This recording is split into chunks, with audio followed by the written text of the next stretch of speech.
我从来没想过我会用生理性恐惧对一次观影体验进行总结形容。电影《大风沙》以生猛的暴力美学和深刻的隐喻表达，毋庸置疑绝对会成为今年5.1档的犯罪片黑马。我个人甚至可以大胆预测，《大风沙》是今年5.1档的最佳影片。铁丝薄脸、钢笔斧头、枪击爆头、羊圈夜戏、枪战等等大尺度的暴力场景，以猝不及防的生猛方式切入，配合戈壁荒漠的粗粝质感，暴力的原始性与残酷性都直接冲击观众的视听感官。但是导演张琪并没有一味的堆砌血腥的镜头画面，而是通过镜头语言的巧妙留白，引导观众脑补出暴力的画面，比如用打火机声暗示死亡的信号，比如通过光影和剪辑营造出暴力前的恐惧氛围，将视觉感官的暴力转化为一种心理层面的震撼和压迫感。但是大风沙的大尺度不仅仅体现在暴力美学的视觉冲击上，更通过叙事与主题的互文，传递出对时代困境的深层隐喻。首先，本片时代背景设定在经济重心南移、撤县涉世的1995年，边陲小镇萌芽的废弃，象征着当代人被时代抛弃的恐惧；而明日美食城和未来门头牌匾，则又都是虚幻希望的讽刺符号。辛柏青饰演北山悍匪大哥的暗月分账，张本煜饰演会计的核算成本，耿乐饰演曲马多的谋权篡位，临时工小弟们的加钱加薪，都暗喻了职场的价值压榨和末位淘汰。而影片 Trapped 被困住的英文片名更是简单粗暴的点名主题，沙暴困住了小镇，时代则困住了个体，而公安与悍匪的对抗实则是不同群体在绝境中为生存搏命的缩影。白客饰演的夏人，辛柏青饰演的北山，就是两个被困住的代表性人物。主角夏人猫头鹰抱三鸟的外号，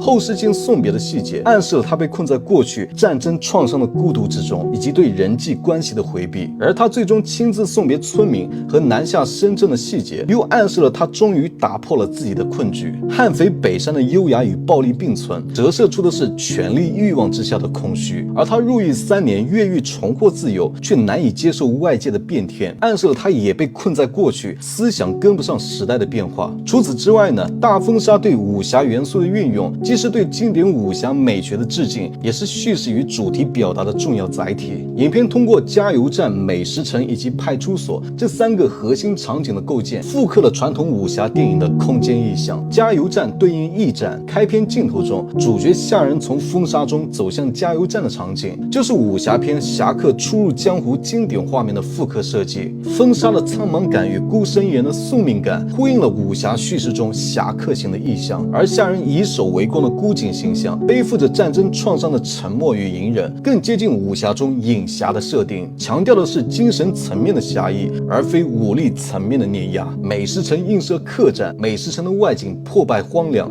内部却鱼龙混杂，与龙门客栈的封闭空间叙事如出一辙。老板娘李红的角色设计更是带有武侠片客栈老板娘的典型特质，既是信息枢纽，又是善恶交织的复杂存在。派出所象征衙门，作为权力机关的派出所，在武力悬殊的设定下，成为失序的衙门，暗合了武侠片官府无力、侠客自救的经典矛盾。而以北山为首的匪帮被设计成武侠中魔教较重的变体，澡堂聚集地的潮湿环境与火堆的冲突感，就早已暗示了这群人水深火热、注定悲剧的命运。类似于武侠中恶中带悲的复杂性，夏然与北山虽然立场对立，但是却能够共享无人理解的孤独。这种双雄镜像关系映射了武侠片中正邪人物的精神共鸣。最后总结，大风沙以犯罪片的叙事内核、武侠片的基底美学、恐怖片的氛围加持，打破了国产犯罪片的套路框架，既以商业片的爽感满足了观众，又以艺术化的暴力与隐喻引发观众思考，同时也让我们惊喜地看到了华语电影在类型融合探索中的新可能。